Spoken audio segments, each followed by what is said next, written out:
Si Futaro ay isang binatilyo na may angking talino, na na-hire bilang tutor ng dilang triplets, kundi quintuplets ng mga kagandahan.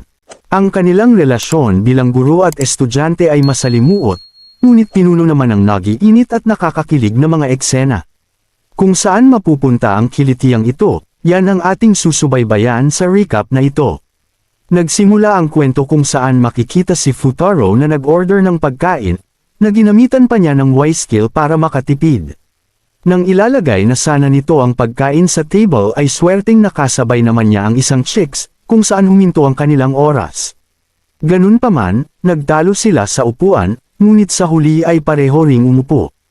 Ikinagulat naman ng madlan na may cut-able na chick si Futaro, kung saan labis naman ang hiya ng dalaga.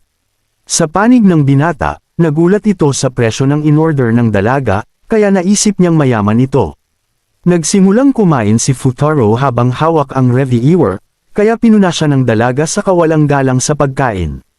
Walang paki dito ang binata, kaya napaisip ang dalaga na baka dahil pasang-awa ang grades nito, ngunit lubos ang gulat nang makita ang perfect score sa kanyang exam. Inamin ng dalaga ang kahinaan sa klase kaya inalok nito si Futaro upang turuan siya.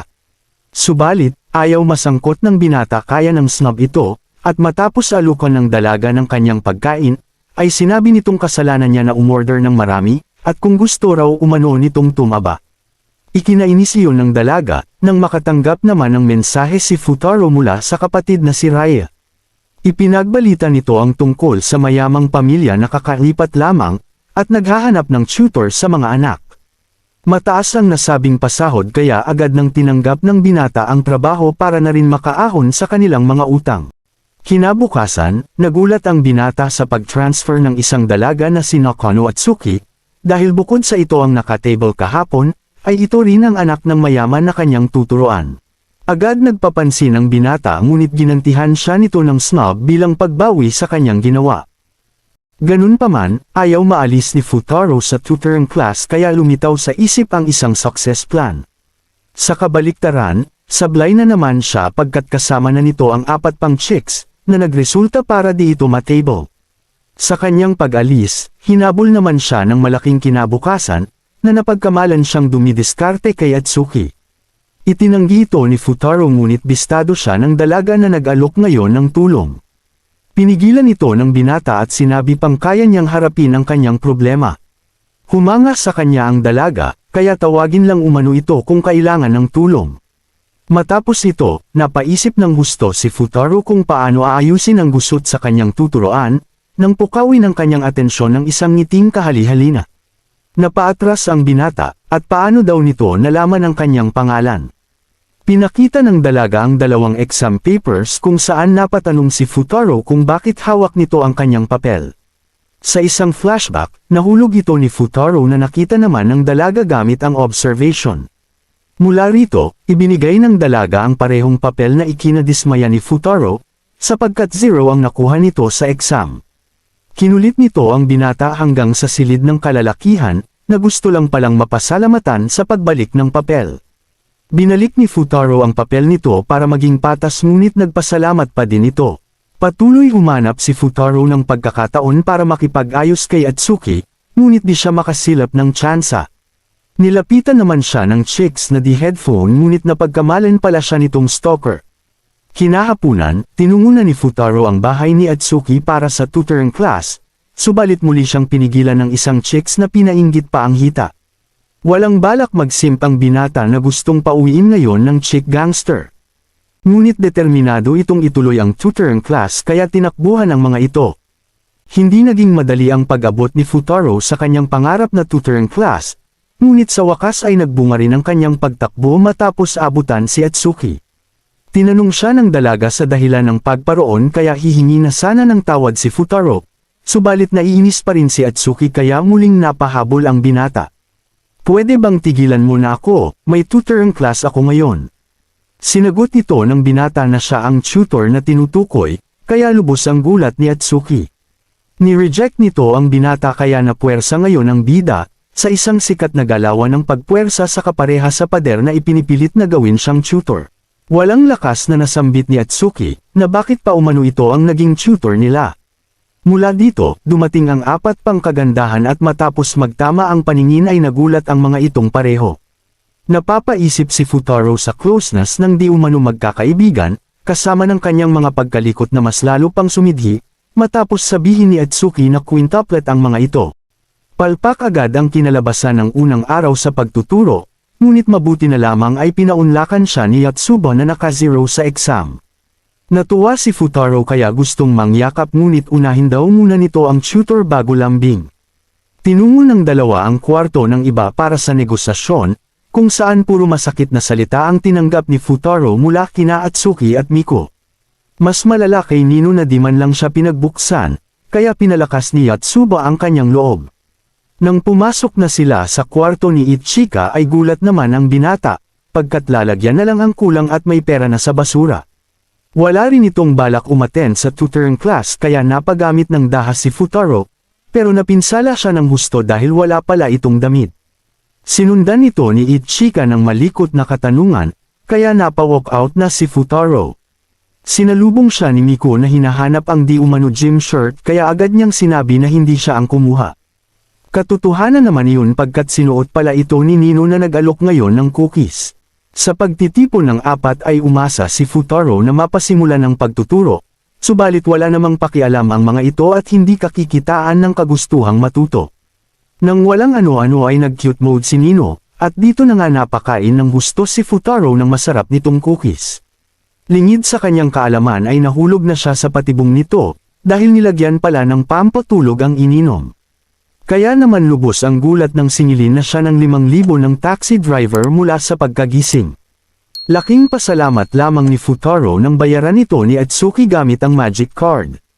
Ngunit, pinagsabihan siya nito na mahihirapan lang siya sa kanila, kaya mas mabuti kung mag-quit na ito sa pag-tutor. Ganun pa man, tinanggihan ito ni Futaro na umpisa sana ng mahabang usapan, mabuti na lang at dumating si Raiha na kapatid ng binata. Agad nitong nagustuhan si Atsuki na ngayon ay inimbita ang dalaga para maghapunan. Hindi na nakatanggi pa si Atsuki sapagkat napaka-cute ng kanyang paawa. Agad ipinaghain ni Raiha ang dalagang ngunit diskompyado si Futaro, dahil baka umano dito ma-appreciate ng isang mayaman. Pinatikim siya ng batok sa ulo ng kapatid, na pinasundan pa ng ama na yun ang rason kung bakit di siya magka-jowa. Mula dito, kinumusta ni Raiha ang unang araw mag-tutor ng kuya. Gustong sabihin ni Atsuki ang totoo ngunit pinigilan siya ni Futaro, at magbalat kayo umano sila na maganda ang resulta para hindi umiyak ang kapatid. Nabanggit ni Raiha ang tungkol sa kanilang utang kung saan na-touch naman dito si Atsuki. Bago umuwi sinabi ni Raiha sa dalaga na kahit umano nerd lang ang kuya ay may good qualities pa din ito, kaya naman kung gusto nito ay sumaglit muli para sa hapunan. Pinagbigyan ito ni Atsuki ngunit nilinaw nito kay Futaro kung ano ang mga limitasyon. Hindi siya magpapaturo kay Futaro at mag-aaral mag-isa ngunit kung gusto talaga nitong mag-tutor sa kanila ay pagbutihan umano nito. Dahil sa permisong ito, nabuhayan ang binata at for the goal na ulit sa goal. Ganun pa man, hindi ito magiging madali pagkat ang quintuplet ay mahinang lahat sa eskwela. Sa unang subok, gusto agad siyang palayasin ni Nino at Miko, kaya agad niyang inilatag ang test papers para sa isang kondisyon. Ito ay, kung sino ang makakakuha ng score na 50 mula sa 100 katanungan, ay di na kailangan pang umattend sa kanyang tutoring class. Nabuhayan ang quintuplet na kapwa gustong paiyakan si Futaro, kaya mula rito ay naghanda ang lahat para makipagsagupa sa mga katanungan. Makalipas ang ilang oras, pinuri ng binata ang 5 dahil nakascore ng 100, ngunit sum total lang pala ito ng score nila. Sa madaling salita, ligwak silang 5. Kaya napatakbo na lang ang mga ito bilang panapos sa unang araw ng tutoring class. Kinabukasan, nagkasabay ang 6 sa labasan ng eskwelahan, ngunit umiiwas pa din ang 5 dahil ayaw nang makita si Mr. Tutor.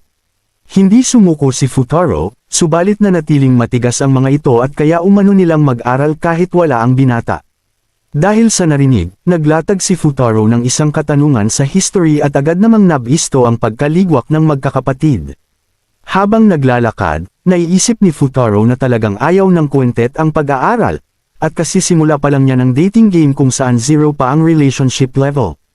Ganun pa man, nakita niya ang liwanag kay Miko dahil magaling ito sa history, kaya nais niyang alamin kung bakit di ito sumagot kanina. Dito na nagsimulang kumilos ang binata para sa kumpirmasyon na hinabol ngayon si Miko. Ngunit, masyadong creepy ang kanyang mga galawan, dahil mas kilasa ng Coke ay nais pang alamin. Nakasilip ng pagkakataon ng binata, subalit dumating si Yatsuba na pinagmalaki sa kanya ang zerong exam sa English. Kinundi na ito ni Ichika dahil istorbo umano sa dalawa, ngunit niyaya ito ni Yatsuba na umattend ng tutoring class ng binata. Tinanggihan ito ni Ichika para sa isang suhestyon, na mas mainam umanong makipaglambingan lalo't nasa kabataan na sila. Dahil sa NGSB, nag-init ngayon ang binata at sinabing, ang pag-ibig ay gawain lamang ng mga tanga, ngunit kung di pa aawat ang mga ito ay mag-duo lang, nang maligwak pa ng gusto sa klase. Sinabi ni Yatsuba na wala siyang interes sabay tanong kay Miko kung may napupusuan na ito. Nahihiya nitong sinabi na wala at umalis, kung saan sinabi ni Yatsuba at Ichika na palatandaan yon na pumapag-ibig na ito. Dahil dito, muling napaisip si Futaro, nang gulatin naman siya ng isang sulat galing kay Miko. Pinapapunta siya nito sa rooftop dahil may sasabihin at hindi na umano nito kayang pigilan pa. Nagresulta ito ng pagkalikot sa isip ni Futaro, sa akal ang magko-confess ito sa kanya. Mabilis niyang sinagutan ang math equation at sa wakas ay tinungo na ang rooftop. Tinago niya ang kilig sa pagkumbinsi sa sarili na prank lang iyon, ngunit natigilan siya sa pagdating ni Miko. Pinasalamatan siya nito sa pagpunta at humingi ng pasensya, dahil gusto nitong siya lang umano ang makarinig sa sasabihin. Pinagpawisan na si Futaro dahil mukhang mapipinsala, subalit nang masambit ng dalaga ang Suharo Keita ay naglodeng ang isip. Ito ay dahil ang personalidad na iyon ay sagot lamang sa history quiz niya kanina. Naniguro pa ang loko kung talagang di magko-confess si Miko, ngunit nagresulta ang kapangahasan sa pagkahulog ng phone ng dalaga. Tinanong naman siya nito kung nakita niya umano ng may matalim na titig. Sumagot si Futaro ng oo at napaswitch naman sa cute mode si Miko. Dito na nagkwento ang dalaga sa pagkahilig niya sa mga warlord sa Sengoku period. Kung saan mas bet nito ang mga panot kumpara sa iba na lokang-loka sa army. Kaya naman huwag daw ipagsabi ng binata dahil alam niyang weird siyang tao. Nakita naman ito ni Futaro bilang isang oportunidad kaya pinalakas ang loob ng dalaga para sa isang trap. Pinagmayabang nito na perfect siya sa history kaya kung gusto nitong matuto pa ay umattend lang daw sa tutoring class. Mula rito, sinukat ni Miko ang kanyang kaalaman at nagpaulan ng mga katanungan tungkol sa Sengoku period. Nasagot naman lahat ito ni Futaro, na balak ngayong gamitin ang area of interest ni Miko para umattend sa kanya. Inalok ito ng binata para sa history lessons at pinagbigyan naman siya. Dahil dito inisip ni Futaro na panalo na siya sa digmaan, ngunit naligwak siya matapos ibigay ni Miko ang isang inumin. Sinabi ng dalaga na wala naman iyong sipon, na kinuha pala nito sa isang anekdota. Hindi ito alam ng binata kaya na-upset siya ni Miko. At sinabi ngayong puro lang umano siya salita pero wala namang alam. Nag-init si Futaro kaya kinabukasan ay kinuha lahat ang libro patungkol sa Sengoku period at nag-all out na sa digmaan. Sa ikalawang tapatan ngiting hari na si Futaro at hinamon ang dalaga, na kung naduduwag na umano itong matalo sa kanya. Mula dito nagbigay ng tanong si Miko, ngunit bago pa masagot ng binata ay tinakbuhan siya nito na singbilis ng hangin. Ganun pa man, determinado si Futaro kaya hinabol ito, nang ma-bounce back naman siya ng malambot na mamon ni Yatsuba. Tinuro nito ang umano tinakbuhan ni Miko, ngunit nakita dito ni Futaro ang tunay na Yatsuba na ikinatakot ang umano doppelganger. Mula dito, ibinalik ni Miko ang kasuotan pagkat nag-crossdress lang pala ito bilang Yatsuba. Nagsimulang libutin ng dalawa ang buong campus kung saan nagawa pa ng mga itong maglaro ng Shiritori. Isang laro ng pagbigkas ng mga pangalan mula sa huling pantig ng nauna. Nagmistulang magkasintahan ang dalawa, hanggang sa abutan ng maghapon at humandusay sa wakas dahil sa sobrang pagod. Mula rito, tinanggal ni Miko ang tights dahil sa init at napinsala nito si Futaro, na nagpalusot at bumili ng paboritong inumin ng dalaga. Ibinigay niya yun kay Miko at gumamit ng parehong anekdota tungkol sa sipon. Ipinagbigay alam ng binata ang efforts niya para dito, ngunit sinabi niyang sa huli ay tinulungan siya ni Yatsuba para mahanap ang kwento. Tinanong siya ni Miko ng seryoso, kung sinabi ang patungkol sa pagkahilig sa warlords at sinagot naman niyang hindi. Dito na ipinahayag ni Miko ang mababang tingin sa sarili, pagkat sa isip niya ay siya ang loser sa magkakapatid. Itinanggi ito ni Futaro at di umano yun totoo lalo't siya ang may pinakamataas na score sa nakaraang pagsusulit. Ganun pa man, sinabi ng dalaga na makakaya rin yung gawin ng mga kapatid dahil kambal siya ng mga ito. Kaya naman sumuko na umano ang binata sa pag-tutor. Hindi ito pinayagan ni Futaro pagkat may trabaho siyang dapat gampanan. At sa halip ay sinabing sisiguruhin niyang magtatapos ang mga ito ng may ngiti sa kanilang mukha. Nanatiling negatibo si Miko at 100 lang daw ang kaya nilang 5, ngunit hindi nagpatinag ang binata. Sinabi nitong kung noon daw ay oo, ngunit kung totoo ang sinabi niyang kayang gawin ng mga kapatid ang kaya niya, ay nangangahulugan lamang na kaya rin ito ang kaya nilang gawin. Nagpakilig ang salitang iyon kay Miko, subalit ayaw niyang mahalata kaya uminom na lang ng Coke. Sa sumunod na araw nagbunga sa wakas ang paghihirap ni Futaro, pagkat maliban kay Yatsuba ay umattend na rin si Miko sa kanyang tutoring class. Nagpakipot muna ito, ngunit sa huli ay sinabing akuin ng binata ang responsibilidad at tuparin ito salitang binitawan. Buong tapang na siniguro iyon ng binata kaya naman napatanong si Yatsuba kay Miko, kung si Futaro umano ang iniibig nito. Naharap ngayon sa pagsubok ang binata matapos masarahan sa apartment ng mga kagandahan. Nangyaring kinausap nito ang CCTV para pagbuksan, ngunit tipikal na kasalatan iyon sa isang sabihin natin probinsyano. Dumating si Miko galing sa store at nagpaliwanag, na kailangan lamang pindutin ang numero ng apartment sa keypad upang mapagbuksan. Nagpalusot pa sana ang binata ngunit bisto siya ni Miko. Hindi man maganda ang umpisa subalit pinasundan iyon ni Miko ng ngiting ganado para matuto. Inumpisahan ni Futaro ang roll call at pinagbuksan ito ni Atsuki at Yatsuba ngunit nanatiling malamig si Nino. Sa kwarto ni Ichika ay nakahilata pa din ito, nang makita ni Yatsuba ang marubdob nitong kasuotan. Nais iyong ipasuot ni Ichika sa kapatid kapalit ng mga pambata nitong damit, na ikinahiya naman nitong marinig ni Futaro. Ganun pa man, naisip ni Yatsuba na subukan ang kasuotan kaya tinanong sana ang binata. Subalit wala itong oras magpapuri kung kaya't napasimangot na lang siya. Sa huli, si Nino lang ang absent sa tutoring class. Kaya naman kahit may sariling mundo si Atsuki at gustong matulog ni Ichika ay napangiti pa rin ang binata. Positibo nitong inisip na kailangan niya lamang pagbutihin pa at makukuha rin ang magandang resulta. Sa kasamaang palad, pinutol iyon ni Nino na ngayon ay tila may balak na naman. Nagdulot ito ng inis kay Futaro ngunit pinili niyang maging mabait at inalok ang dalaga na sumali sa klase. Subalit nanatili itong malamig. At sa kanyang pagbaba ay sinimulan dakutin ng estudyante ng binata. Una nitong pinapunta si Yatsuba sa basketball club na sinamantala ang kabaitan. Sunod pinaalala kay Ichika ang nalimutang appointment at inalok si Atsuki na mag-aral sa mas tahimik na lugar. At sa isang iglap ay waring nag-cutting classes ang tatlo. Sapat na rason para muling bumaba ang moral ni Futaro. Nagpatuloy si Nino sa mission at tinangkasingilin si Miko sa utang na Coke. Ngunit mautak ang isa at ibinili na umano, ng matcha soda. Sa paglingon ni Nino, nakita nito na masyado ng close ang dalawa kaya naiinis nitong tinanong si Miko, kung trip umano nito ang mga nerd.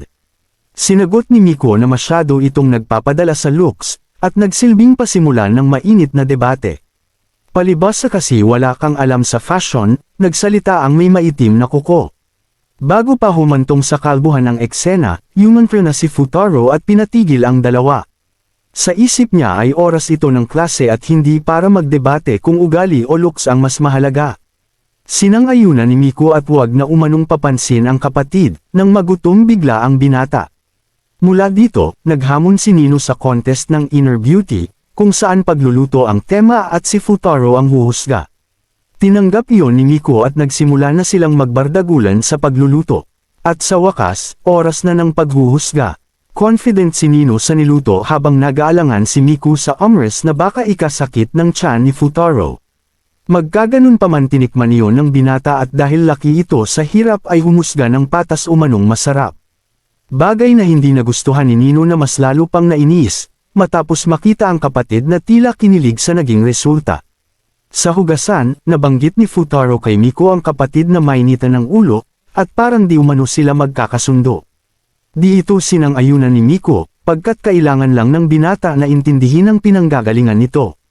Litong nagtanong si Futaro sa dapat gawin at sinagot ito ng dalaga, na bilang lalaki ay tungkulin niyong alamin ng binata. Agad siyang sinubak ng maiwan ang flashcard at bigyang pahintulot ni Miko para kunin iyon dahil naliligo. Sa pagbukas niya ng pinto ay dinatna ng isang chicks na nakatawel, ngunit ayos lang umano ito dahil manhid naman si Miko.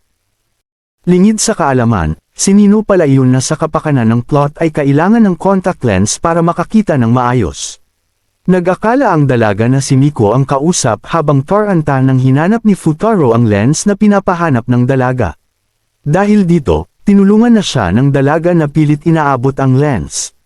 Nagresulta para mapinsala ang mandirigma mula sa malambot na haplos ng Hati Hashira. Sa kanyang pagtakbo, dito na nasambit ni Nino ang pagkainis sa binata. Lumalabas na gusto ng dalaga na kanila lamang ang apartamento at ayaw tumanggap ng sinong bisita. Subalit dahil sa kapangahasan ay naligay ang dalaga sa alanganin, kaya agad nang umaksyon ang binata upang iligtas ito. Sa matamis na sandali, naisip na ni Futaro ang bunga ng panghihimasok. Sa panig ni Nino, kabado itong nagtanong kung sino ang naroon ngunit wala siyang sagot na narinig. Dahil dito, humingi na ang dalaga ng tulong kaya todo paliwanag na ang binata. May kukunin lang ako, ano? Kukunan mo ako ng litrato. Tulong may manyak dito. Ito ang palitan na pumukaw sa atensyon ni Atsuki, na agad kumuha ng ebidensya para ipasa ang kaso sa husgado. Agad kinumpirma ng abogado ang partisipasyon ng nasasakdal mula sa litrato, na pinasundan pa ng akusasyon ni Nino, na plinano umano nito ang lahat para makakuha ng litrato sa chicks na tulad niya. Umalma ang nasasakdal, humingi naman ng permanent ban ang biktima. Nagpumilit ang binata sa paliwanag ngunit kulang siya sa patunay. Nag-object ang kanyang abogado at saksi para sa plausible na paliwanag, na kinuha lang nito ang flashcard at aksidente ang nangyari. Nakipagsagutan si Nino na idineklarang wagi, matapos sabihin sa judge na bias ito pagkat may feelings umano sa nasasakdal. Nagdulot ito ng kilig kay Miko ngunit pasimula iyon para sa round 2 ng debate. Sa sobrang tindi nito, napaiyak si Atsuki sa hita ni Ichika dahil sa panghihimasok. Ganun pa man, sinabi ni Ichika na sadyang nag-aalab ang posisyon ng mga ito sa litrato, na agad naman sinigundahan ni Nino. Nagtanong si Miko kung talagang pamatong umano ito, at nang di makasagot ay guilty agad si Futaro na nais niyang magsipuko. Naharap sa pagkatanggal sa tutoring job, agad nang nagpaliwanag si Atsuki na ayon sa litrato ay sinubukan lamang nitong iligtas si Nino mula sa pagkahulog ng libro. Napangiti si Futaro at sumangayon naman ang tatlo na nagresolba sa kaso. Sa isang dako, uminit ang ulo ni Nino dahil hindi nito tanggap ang resulta ng pagreklamo. Pinakalma ito ni Ichika at humingi naman ng tawad si Futaro dahil sa kapabayaan. Hindi ito tinanggap ng dalaga bagkus ay umalis at tumakbo. At makalipas ang ilang oras, nilakad na ni Futaro ang labasan ng datnan naman si Nino. Ganun pa man, sadyang ayaw nito sa kanya kaya't papasok na sana, ngunit nasarahan ito na nagresulta para bumalik sa kinauupuan. Dito ay napag-alaman ng binata na wala itong susi at hindi makahingi ng tulong dahil sa pride. Ngunit dahil sa kanyang pagtitig ay tinanggap ang salitang lumayas ka na nga. Pinagbigyan ito ni Futaro, subalit sa kanyang paglingon ay nakonsensya ang binata at bumalik. Nagpalusot itong may kailangan lang sagutan at magpapalipas oras. Tinawag ni Nino na stupido ang binata at pag-aaral lang ang alam, at sinagot naman itong kaya siya nag-aaral ay dahil nga raw sa stupido. Sunod nagpahayag ng inis ang dalaga sa mga kapatid, at mula rito ay nagpaliwanag si Futaro. Hindi yun totoo pagkat siya ang kinaiinisan nito. Naiinis ito dahil sa kanyang panghihimasok at sa pagtanggap ng mga kapatid sa kanya. Isang pagkainis na maituturing na pagmamahal, pagkat ayaw lang ng dalaga na magtiwala agad sa isang outsider. Nagmatigas man ang dalaga sa unang ngunit sa huli ay umamin din ito. Ngunit sa kasamaang palad, napagdesisyonan nitong patalsikan ang binata, na mukhang nagsisi sa ginawang pagtulong. Sa pagbukas ni Miko sa pinto ay agad na itong dinakot ni Nino para iwanan si Futaro sa malamig na gabi. Kinaumagahan, linggo na sa wakas kaya tinodo na ng binata ang pag-aaral. Ganun pa man, hindi na nito maisantabi ang kanyang pag-tutor sa quintuplet, na kahit pa day off ay ito pa rin ang kanyang iniisip. Maya-maya pat napukaw ang atensyon ng magkapatid mula sa doorbell. Nag-akala si Futaro na mininingil ito ng utang subalit si Atsuki pala iyon. Senaryo nito ang pinto dahil shy type subalit napabukas pa rin sa huli. Mula dito, ibinigay ng dalaga ang 50,000 sahod ni Futaro sa pag-tutor, kung saan hindi naman ito makapaniwala sa laking halaga na hawak. Nanalangin ang kapatid at ipinarating sa inang na mayapa na sa wakas ay makakabayad na ng utang. Subalit, ibinalik iyon ng binata sa rasong wala naman daw siyang ginawa. Pabirong binanggit ng dalaga ang umano harassment at muli naman iyong itinanggi ni Futaro. Sinabi ni Atsuki na hindi umano totoong wala siyang nagawa at sa kabaliktaran ay nagdulot na ito ng pagbabago sa kanila. Patakang nagtanong ang binata kung talagang sila umano, kaya naman nagpalusot agad si Atsuki sa pagkadulas at sa halip ay ibinalik ang pera. Bilang selebrasyon dinala ng binata ang kapatid sa arcade. Bakas ang tuwa kay Raiha at napatanong naman ang binata kung bakit nakisama ang dalaga. Sa isang flashback, nag-request si Raiha kay Atsuki na sumama at hindi naman ito natanggihan dahil cute, isang bagay na sinang-ayunang pareho ng dalawa. Mula dito, sinamantala ng tatlo ang pagkakataon at nagkasiyahan na waring isang masayang pamilya. Lalo nang matapos mabanggit ni Futaro kay Atsuki ang kagustuhan nitong ibigay ang anumang magpapasaya sa kapatid. Sapagkat matapos iyon ay inaya sila ni Raiha para sa isang photo booth. Tatakas pa sana ang nerd subalit binalik agad ng dalaga ang mga sinabi niya kaya't napalaban na nga. Nagkahiyaan naman ang dalawa matapos maisip na para na silang pamilya, ngunit si Raiha ay lubhang natuwa at pakislap na nagpasalamat. Sa lakad pa uwi sumagi sa isip ni Futaro ang pag-aaral kaya napatakbo agad si Atsuki dahil ayaw mag-homework. Habang naghabulan, nakita naman ni Raiha ang umano apat pang Atsuki. Walang iba kundi ang quintuplet sisters na napagkamalang nag-date ang dalawa. Inalok ni Yatsuba si Raiha na manood ng fireworks, ngunit agad itong pinigilan ni Futaro at gawin daw muna ng mga ito ang kanilang assignment. Nagresulta para muling magpakyut ang kapatid na hindi natanggihan ng binata. Ganun pa man, pinatapos muna nito sa kwentet ang takdang aralin kaya't napareklamo agad si Nino sa kanyang first attendance. Pagkatapos nito, walang lakas na umupo si Futaro sa isang tabi pagkat isa siyang nerd na di makarelate sa fireworks festival. Dito naman siya kinumusta ni Atsuki subalit mas piniling maniguro, dahil hirap kilalanin ang quintuplet kapag nakaayos. Napasimangot si Atsuki at dito nagpaliwanag si Ichika na dapat daw nitong purihin ang babae kapag nakaayos. Pasaway itong nagtanong kung gustong malaman ng binata ang legend patungkol sa di pagsuot ng underwear sa yukata. At nakangiti naman itong sinagot ng syempre. Dahil dito napalunsad ng Riz ang dalaga, mabuti na lang at pinigilan ito ng kapatid. Matapos ito, nakatanggap si Ichika ng tawag kaya't humingi ng sandali, habang muli na namang sinungitan ni Nino si Futaro. Sunod na dumating si Raiha dala ang firecracker at napakaraming goldfish, na iniregalo pala ng kanyang ate Yatsuba dulot ng kakyutan. Nalimutan naman itong magpasalamat, kaya niyakap ang ate ng mahigpit matapos paalalahanan ng binata. At dahil napaka-cute napapaisip na si Yatsuba na magpakasal kay Futaro para maging legal sister nito. Kinundi na yun ni Nino na nagpa-atres at Sumiko naman sa ano ni Miko. Sa pagbalik ni Ichika, dito na nagpaalala si Nino sa nalimutang bilhin na kinaintriga naman ang binata. Ganun pa man, nagduda si Futaro kung kambal ang mga ito sapagkat iba't ibang pagkain ang kanilang nasambit. Sa ilang sandali pasimangot ng naglakad si Atsuki, dahil si Ichika lang ang may freebie sa tindahan. Nagsimula silang magwatek-watek hanggang sa naiwang mag-isa si Futaro kasama si Miko. Nagtanong ang binata kung bakit excited ang mga ito kung saan napakwento na nga si Miko.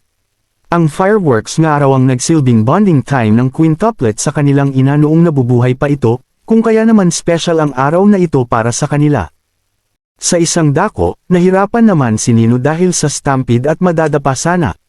Ngunit lumitaw na ang binata para siya'y iligtas. Dahil sa shining armor scene na ito, tuluyang binaba sa wakas ng dalaga ang kanyang depensa at nagpasama sa rooftop na tagpuan ng kambal para sa fireworks display.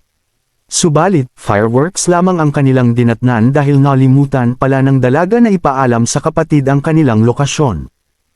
Nagsimulang mag-lecture na naman ang binata kaya iritade inis si Nino sa kanya. Sinimulan nila na tawagan ang mga kasama subalit walang kwenta naman si Futaro dahil papalang ang kontak. Sa dakong ibaba dito nakita ng binata si Ichika ngunit out of reach naman ito kay Nino. Mula rito ay naalala ni Futaro ang momento ng kambal kaya nagpresente siyang dadalhin ang mga ito sa dalaga. Ngunit bago umalis nagpahayag munang pareho ang dalawa ng di pagkagusto sa isa't isa. Nang makita ng binata si Ichika ay aabutin na sana ang kamay, ngunit pinigilan siya ng isang bigatilyo na nagtanong kung ano ang kanilang relasyon. Dahil nerd si Futaro, nalito di taranta ito bago malaman ang isasagot kaya't natakasan siya ng mga ito. Nagdulot iyon ng pagtataka sa binata, nang dumating naman si Miku suot ang mask ng swordsmith sa Demon Slayer. Mula rito nagpatuloy ang binata, subalit nagdamo pala ng injury si Miku sa paa. Nagresulta para mapabuhat si Futaro na nagpakilig naman ng gusto kay Miku. Ganun pa man, likas na nerd ang binata at walang sapat na lakas kaya agad rin itong binaba si Miku dahil mabigat umano. Sa halip ay tinalian nito ang sugat ng dalaga, ngunit may tampo ito dahil sa kanyang sinabi. Matapos ito, nagkwento si Futaro sa nangyari kung saan naalala naman ni Miku ang pakikipagkita ng kapatid sa nasabing bigatilyo. Dahil sa hassle na dulot nito, nasambit na lang ng binata ang pagkadismaya na hindi makita ng magkakasama ng kambal ang fireworks display na special sa mga ito. Dito na sinabi ni Miku na masyado umano itong nag-aalala, gayong kung tutusin ay usapang pamilya naman iyon. Sobra ka naman, parte na rin ako dito dahil pinag-assignment ko kayo, kaya marapat lamang na gawin ko kung ano ang dapat gawin. Muling kinilig si Miku, at sa kanilang paghawak kamay ay nakita ng surveyor para sa isang katanungan.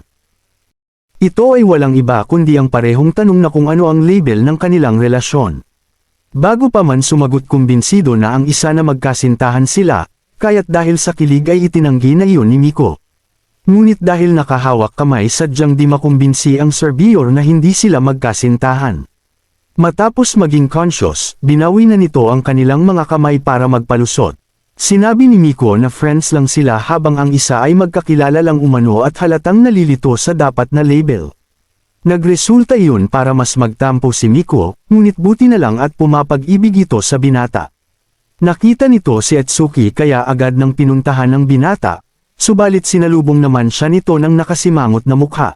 Habang pabalik, tinanong ni Futaro si Atsuki sa label ng relasyon, at walang hesitasyong sinagot ng dalaga na strangers lang sila.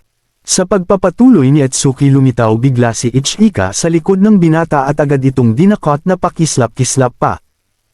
Matapos makarating sa isang sulok dito na nagbanta ang dalaga na huwag umano nitong sabihin ang nangyari kanina. At habang nagkomprontahan sila ay mag-isang minamalas ng kambal ang kumikislap na sandali. Sa panig ni Miku, naalala nito ang sinabi ni Ichika kaya ngayon ay inayos ang buhok sa pag-asang kung makita ni Futaro, ay mapaisip ito kung talagang magkakilala lang sila. Balik kina Futaro, nagpaliwanag si Ichika na natawag siya para sa trabaho kaya't hindi na makakasama pa sa kambal na manood ng fireworks.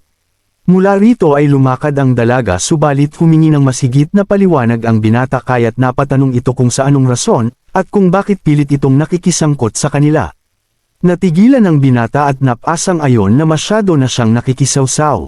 Sa pagpapatuloy ni Ichika, dito naman sila naharap sa pagsubok matapos makita si Mr. Bigute. Agad niyakap ng dalaga ang binata para magtago at sakto namang inabutan sila ng Bigute, na mukhang na-interes pa sa mangyayari dahil nakiupo sandali. Mula dito, nagtanong si Ichika kung maaaring napagkamalan silang magkasintahan, at sinang-ayunan ni Futaro pagkat nasa Asia nga raw sila at hindi Western. Nakakahiya friends lang naman tayo. Mga salitang nagdala kay Futaro sa muling kumpirmasyon ng relasyon. Subalit, mali ang nasa isip ng dalaga at imposible raw sila maging mas padoon lalo't unang yakap lang iyon. Umiral ang pagka-nerd ng binata at sinabing hindi tama ang maging friend sila, dahil sa umpisa pa lang ay tutor lang ang kanyang role. Ikinasakit iyon ng feelings ng dalaga, kaya ngayon ang binata ay napaisip ng husto sa hiwaga ng kanilang label. Napukaw lamang ang kanyang atensyon sa pagtawag ng biguti kung saan nabanggit nito ang salitang filming. Nagusisa siya sa dalaga at napaamin naman ito na di umano nagtatrabaho bilang camera assistant ng biguti. Dahil dito siniguro ng binata na maglaan ito ng oras sa pag-aaral kung saan napatanong na ang dalaga sa rason nito sa pagpupunyagi. Naaninag ni Futaro ang imahen na kamukha ng kambal sa kabataan ng mga ito subalit bago pa ang paliwanag ay muling napukaw ang atensyon sa pagdakot ng biguti kay Miko na napagkamalan nito. Sa panig ni Nino, pilit nitong tinatawagan ang mga kasamahan at sa kabila ng pagkabigo ay sinabing di siya susuko. Balik kina Futaro, napatanong ito kung bakit umalis si Ichika sa trabaho ngunit ayaw naman sumagot dahil nagtampo, na hindi pala sila friends. Dahil dito, nag-isip na ng maigi ang binata sa label ng kanilang relasyon at matapos maalala ang sinabi ni Atsuki na nasa kanya ang sagot, ay lumino sa wakas ang isipan. Agad nitong binawi ang kamay ni Miko sa isa na namang epic scene kung saan napatanong na lang ang biguti, kung sino raw ba talaga ang lalaking ito. Ulit-ulit binasa ni Futaro sa isip ang mga pangyayari at matapos iyon ay harapan sinabi sa biguti na partner siya ng kambal kaya kukunin niya na ito. Mas nagpainit iyon sa eksena at si Biguti naman ang nagpasabog, na kanilang young actress ang hinahawakan, kaya't alisin na nito ang kanyang kamay. Lubos ang pagkagulat, nagtaka ang Biguti sa umano dalawang Ichika habang si Futaro ay napatanong kay Ichika kung totoo ang narinig. Lipat kina Yatsuba, kung saan nag-alala si Raiha na hindi pa magkasama ang magkakapatid ay mabilis naman ang naging paliwanag ng ate. Sinabi nito na hindi man sila magkakasama ay pinagbuklod pa din ng mga damdamin, kaya't nakakasiguro siyang nanunood rin ang mga ito. Balik kina Futaro, kinuha na ng bigatilyo ang kanyang alaga at humingi ng paumanhin dahil nagmamadali para sa isang audition. Mula dito, nagtanong si Futaro kay Ichika kung wala itong planong samahan ng mga kapatid, ngunit sa kasamaang palad ay sinabi nitong ihingi na lang siya ng paumanhin sa iba. Nag-aalangan si Futaro sumunod subalit naniguro si Miko na kaya nito ang sarili, at sakto pang dumating ang mga kapatid nito. Sa sakayan, dito na inabutan ng binata si Ichika at nang muling tanungin kung bakit iyon ginagawa ay sumagot na dahil partner sila, kaya kailangan ang kooperasyon. Ipinakita ng dalaga ang script sa movie project at dito ay nag-request na kung maaari ay mag-practice sila kung saan si Futaro ang acting teacher sa kwento. Napa-atres ang nerd subalit binalik ni Ichika ang pangangailangan sa kooperasyon kaya't gisado na naman siya sa Senado. Bilang panimula binasa ni Futaro ang linya na parang sirang plaka. Ngunit nang si Ichika na ay naging makulay ang aktingan dahil naalala rin nito ang pag-asang ibinigay ni Futaro, bilang kanyang tutor o guro kagaya sa role. At dahil sa kahusayan sa pag-arte ay nalinlang maging ang binata. Dumating ang sundo ng dalaga kaya't nagpaalam na sana, ngunit pinigil siya ng binata para magsermon. Pinuna nito ang balat kayong ngiti ni Ichika at pagkapasaway sa tutoring class, na hindi niya masikmura ang sahuran sa ganoon kababang performance. Bilang tutor ay nais niyang gawin ang trabaho, sabay tanong kung bakit waring kabado ang dalaga sa yakap nito kanina. Ipinaliwanag ni Ichika na pumasok siya sa trabaho ng pag-aartista dulot ng pride ng pagiging panganay. Ganun pa man, wala siyang sapat na lakas ng loob para sabihin ang tungkol sa big-time movie project kaya piniling esekreto iyon, at isantabi maski ang fireworks na memento nila sa ina.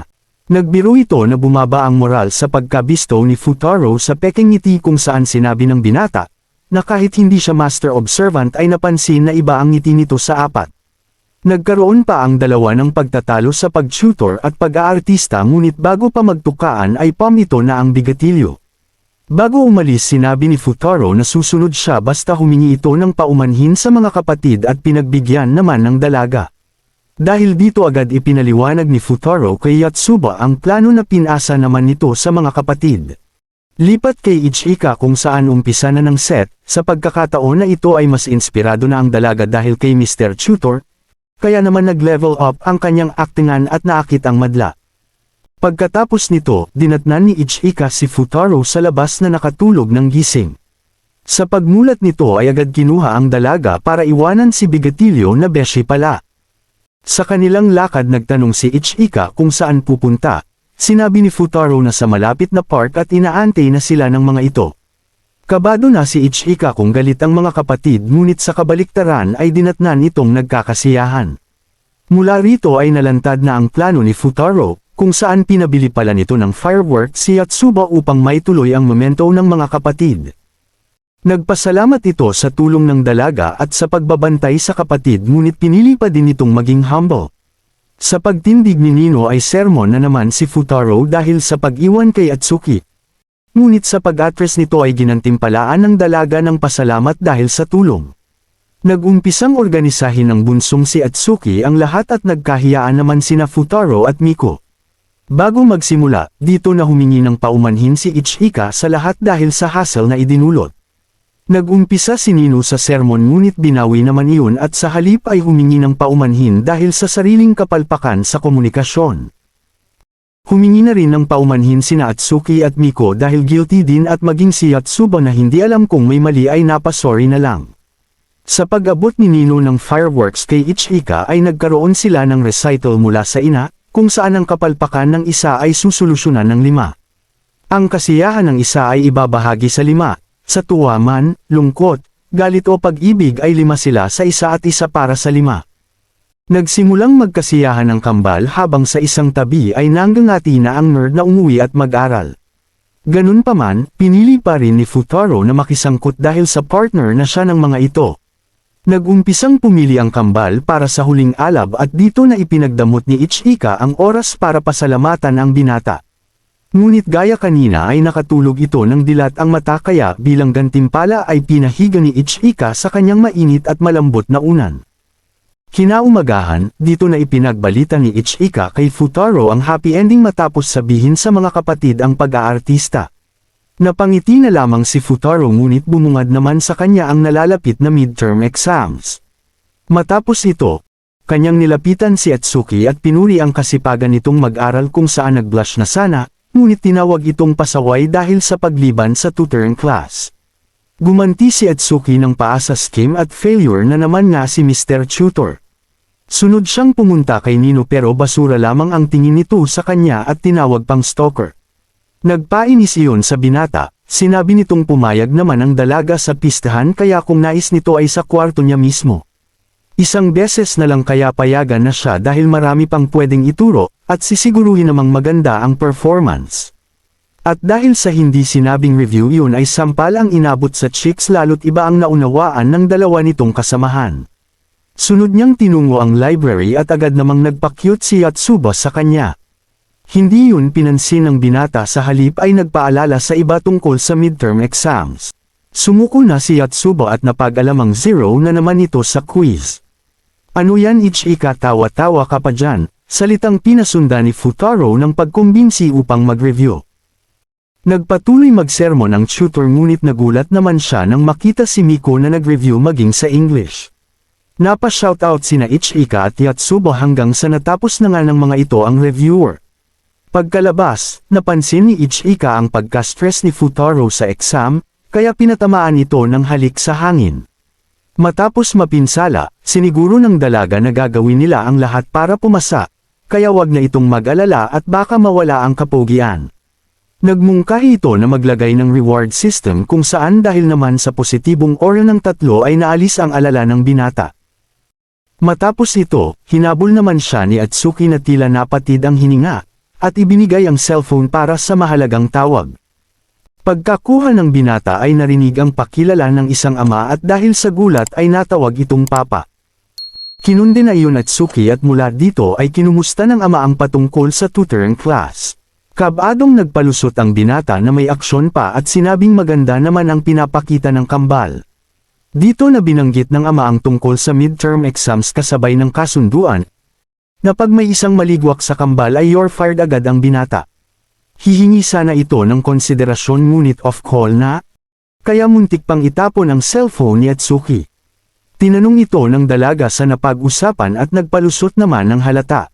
Sinabi ni Futaro na sa halip na alalahanin siya ay mas mainam kung mag-review ito lalo't bagsak umano sa quiz.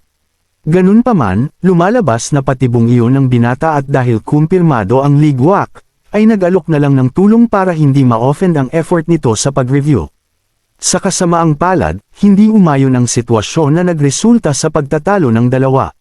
Sinabi ni Atsuki na si Futaro ang unang nang reject sa kanya kaya hindi nito kailangan ng isang supot. Napinsala nito ang binata kaya pinuna naman ang pagiging sutil ni Atsuki, at kung gusto daw nitong pumasa ay makinig sa kanya at wag umastang bata. Dahil sa pagsigaw na iyon, umakyat na ang dalaga at tinanong ang binata na kung nagtuturo lang ito dahil sa pera. Inis na kinumpirma iyon ni Futaro at sinabing kung di lang dahil sa trabaho ay hindi niya tuturuan ang isang bata. Iyon ay nagpasiklab sa mga kaganapan na nauwi sa sumpaan ng dalawa sa pagkamuhi sa isa't isa. Matapos ito, mabilis ang naging pagsisisi ni Futaro sa mga sinabi at napukaw lang ang atensyon sa tawag ni Yotsuba. Naglalaro pala ang mga ito bilang break sa pag-review, ngunit matapos bumalik sa realidad ay for the go na naman sa pag-tutor. Napareklamo ang kambal at nagtanong si Miko kung talagang napakaligwak sila at ganon na lamang kadesperado si Futaro. Bago pa makasagot, dumating si Nino para maglaro kaya natakot na itong umamin pa sa naging away nila ni Atsuki. Dumating ang dalaga at hihingi sana ng paumanhin ng binata ngunit dedma lang ito sa kanya. Dito na pinagtulakan ni Nino si Futaro para umuwi, ngunit dahil sa awa ay kumilos na si Ichika at binigyang permiso ang binata para mag-overnight. Habang nasa tab, nagmuni-muni ito sandali nang marinig ang boses ni Atsuki. Lumalabas na pinatawag ito ni Ichika dahil sa umano sasabihin, ngunit sinabi ng binata na wala siyang alam dito. Nang aalis na ang dalaga, dito na nakonsensya si Futaro kaya mula sa pinipigil na kahihiyan ay humingi sa wakas ng paumanhin dahil sa kanyang mga sinabi. Inamin rin nito ang napag-usapan ng ama na maaalis bilang tutor kung may bumagsak sa kambal. Dito na nagbuka si Nino na umaktong Atsuki pala at ipinahayag ang kasiyahan sa magandang balita. Sa dako ni na Ichika, biniro nito si Miko na kung may plano sa naliligong binata ay ngayon na umano ang oras.